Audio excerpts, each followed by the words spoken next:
నాదే, తలపైన ఆకాశం ముక్క నాదే.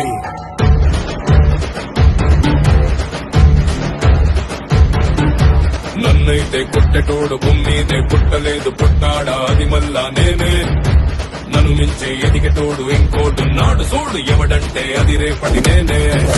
48 గంటల తర్వాత నిషేధించబడిన నా గొంతు మళ్లీ మాట్లాడుతున్నది. రాయిని నేను ఖాయంగా నీ చేశారంటే ఖాయంగా దేవుణ్ణం.